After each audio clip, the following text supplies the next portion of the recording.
How are you going to learn to speak English fluently? Here are 5 proven methods that will help you master business English and just regular general. My name's Burton Langell. I've been teaching English for over 4 years now. I was in business for, about 33 years, high-level business. So I specialize in business coaching. During this video, I'm going to teach you 5 things that I've experienced over the last 4 years and over 3,000 hours of teaching IT and business students and helping them become fluent, confident in their English. Let me start. So the objective of this video will be to help viewers improve your English fluency with practical exercises. The first solution is read and review articles. Let me tell you more about this. Article reading is very important, improving vocabulary, structure, comprehension, and discovering new ways to put the collocations and that together. What I want you to do is to read an article and then record yourself for 2 minutes reviewing this article. And I want you to self-assess yourself.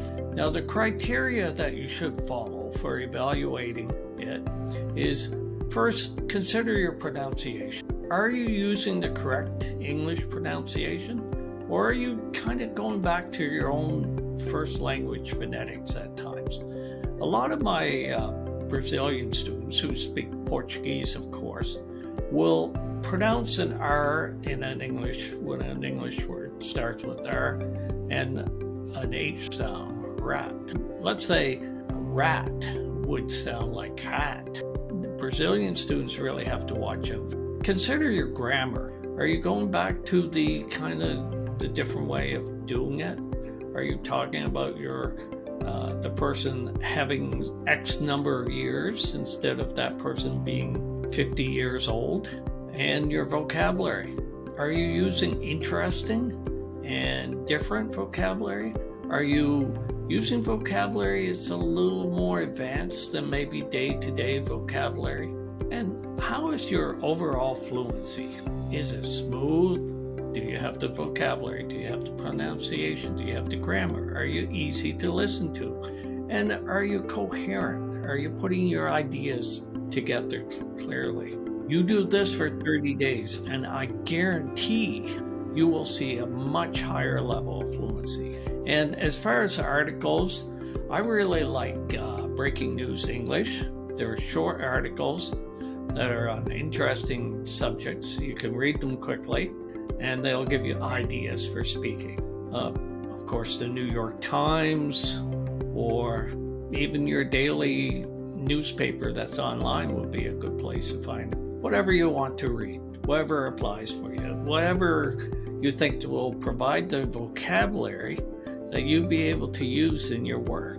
Now, the second solution I'd like to talk about is mimicking actors on TV shows. What you should do is pick a show, like say something from the American Office or the British Office, if you're focusing on British English, and take one episode and watch it 3-4 times until you really know it inside out. You understand it completely. You know every word they're speaking. And then try to mimic their language. Record yourself when you do it and listen. It's very good if you do this with one of the characters that's your own sex, of course, and that is roughly your own age. And listen to yourself. How is your intonation? How's your pronunciation? Are you getting the colloquial language that they're using? Now, you could use the Friends also. They're good short episodes, and mix them up some. Again, do this for 30 days and you will notice a big difference. Solution 3, reading and reviewing modern popular novels. Say John Grisham or Michael Connelly. John Grisham wrote The Firm, The Jury, quite a few different books. They're really excellent. You'll find it difficult to put them down. Michael Connelly wrote the detective stories starring Bosch, or the lawyer stories with the Lincoln Lawyer. These have been made into TV shows and movies. and the books are just excellent with great English collocations, just the way we talk. And you're going to pick up all the modern language. You're going to hear the phrasal verbs. You're going to hear the idioms. You're going to hear the slang. You'll just hear the dialogue, and you can copy these people. You hear it because you read it, and you're reading it, some of it out loud. I want you to record yourself reading, and again, self-assess this, but I also want you to start commenting on what you're reading, what you're getting from it. Why is it interesting? Why is it boring? Do you like the style of writing? Why do you like it? The exercise is to get you speaking a lot. Studying is more for beginners. Studying is more when you're just building your basic grammar. The time now, most of my students are advanced or intermediate. What you need to do is take what you have and continually add to it and smooth it out and polish it and get those conversations. And using this exercise, you're going to get some very rich vocabulary and contextual understanding from it. Now, the fourth thing that you could do would be to listen to podcasts. And again, summarize the podcast. Do you agree with who was speaking? Did you enjoy it? Was it well done? Was it presented properly? And what would you add to it? Where would you take it?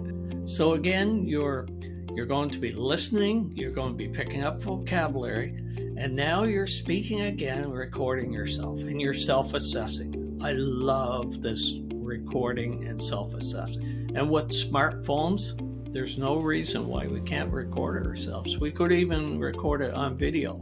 But if you want, just do audio recordings.